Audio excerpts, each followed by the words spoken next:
वेळ दिल्याबद्दल मी संयोजकाची मी शेतकरी संघर्ष समितीचा मी पण कार्यकर्ता आहे। साहेब मी तुमच्या मान्यवराचं पहिलं आभार मानतो की बाबा तुम्ही शेतकऱ्यासाठी कळवळीने इथं आला।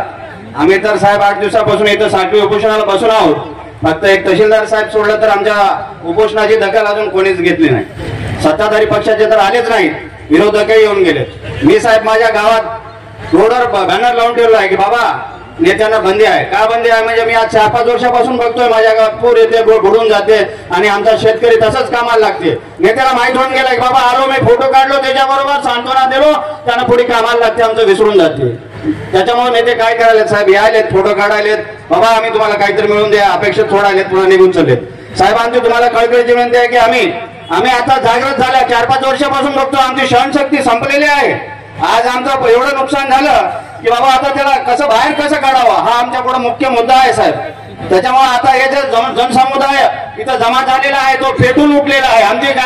आमची क्षमता संपलेली आहे, कारण 1-2 वर्षामध्ये सहज सहन केलं असतं आम्ही शेतकरी 1-2 वर्षात आम्ही नुकसान झालं तर आम्ही भिणारे शेतकरी नव्हतो साहेब।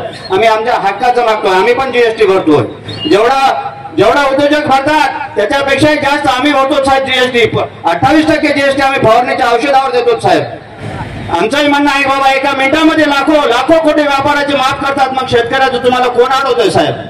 तुमचे पगार आमदाराचे खासदाराचे पगार वाढताना कोणता आमदार खासदार एकाचाही विरोध नसते साहेब, तेव्हा वाढते। मग आम्ही शेतकरी काय गुन्हेगार आहोत काय साहेब? याच्याकडे लक्ष द्यावं। आम्ही तर ठाम निश्चयच केलेला आहे साहेब। आजचा हा तुमची सभा पाहून आम्हाला आज विश्वास वाटलेला आहे की बाबा आम्ही अगोदरच शब्द दिला आहे आमच्या सगळ्या या 4 तालुक्याच्या बिलोली, उमरी, नायगाव, धर्माबाद की बाबा आमचा लढा आमच्या मागण्या मान्य होईपर्यंत आम्ही थांबवणार नाहीत, असं आम्ही अगोदरच शब्द दिलेला आहोत। पण आम्हाला आता जर तुमचं मोलाचं मार्गदर्शन मिळालं आणि तुमची साथ मिळाली तर आम्ही कुठपर्यंत हा लढा घेऊन जाऊ हे मी सगळ्या शेतकऱ्यांच्या वतीनं तो आपल्याला शब्द देतो साहेब। साहेब आमची एकच इच्छा आहे की बाबा तुमच्यासारखं नेतृत्व आम्हाला कुठेतरी भेटावं, आम्हाला मार्ग दाखवावा, कारण इथं येतात साहेब सगळे नेते फक्त फोटो काढण्यासाठी। त्याच्यामुळे आम्ही एवढे शेतकरी जे आलेले आहेत, जे तुमचा लढा पाहतोय आम्ही, त्याच्यात भारावून गेलेले आहेत शेतकरी आणि एक म्हणजे त्रासून इथं जमा झालेले आहेत। आताच बरेच तुम्ही येण्याच्या अगोदर तासभर अनेक शेतकरी इथं आले, ढसा रडले, पण आमची दाद घेणारा इथं शासन कोणी नाही। आणि मी साहेब इथं तुमच्या समोर सांगतोय, आम्ही उद्याच आताच ठराव दिला आहे SDM मॅडमला की मुख्यमंत्र्याला पाठवा। आम्ही आज स्वातंत्र्यात नाहीत, आमचं निजामच बरं होतं तुमच्या या शासनापेक्षा, म्हणून आम्ही उद्याचा स्वातंत्र्य संग्राम दिन काळ्या फिती लावून साजरा करणार आहोत साहेब। आम्ही आता एवढं त्रासून गेलो की बाबा हे आमचं साखळी उपोषण तर आज उद्या संपलं, त्याच्यानंतर साहेब आम्ही अमरशा उपोषणाला 17-18 तारखेला काही लोक बसणार आहेत।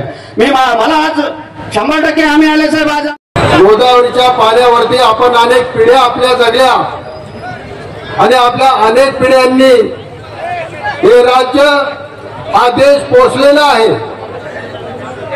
आपले या राज्यातल्या जनतेवरती उपकार आहेत आणि गोदामाईचे आपल्यावरती उपकार आहेत, परंतु का कोणाला माहित 8-10 वर्षातून एकदा गोदामाईचा कोप होतो आणि आपली हाताशी आलेली पिके जातात, आपली जनावरं जातात, कोठे वाहून जातात, घरं पडतात, प्रपंच उद्ध्वस्त होतात।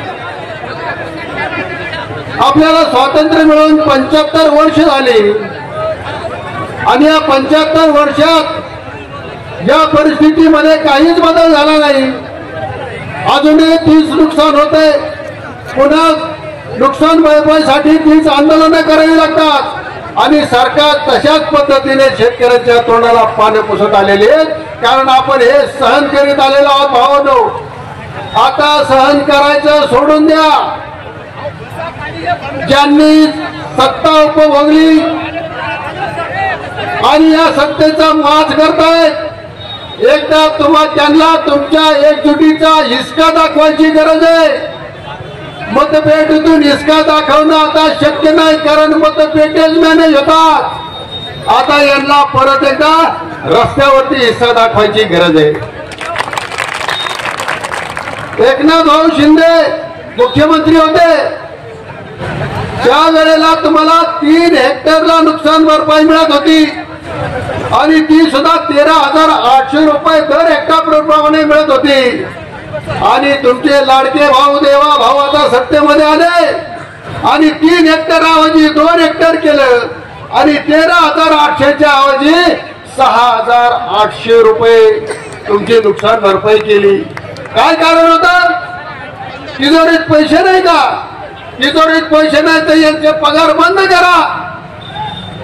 कशाला पाहिजेत आमदारांना पगार आणि इतके मोठे भत्ते? लाखो रुपये दर महिन्याला यांच्यावरती खर्च करतात. काय कारण आहे? हा सवाल आपल्याला आता विचारायची वेळ आलेली आहे भावांनो.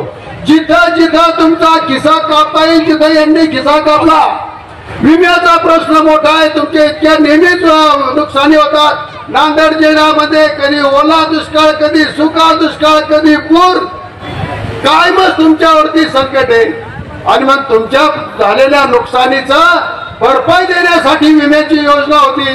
त्याच्यामध्ये अनेक ट्रिगर होते. जर पावसाचा खंडाचा काळ वाढला, जर जास्त पाऊस झाला, कमी पाऊस झाला, वारा जास्ती झाला, असे अनेक ट्रिगर यांनी काढून टाकले आणि फक्त पीक कापणी प्रयोगावरती आणून ठेवलं.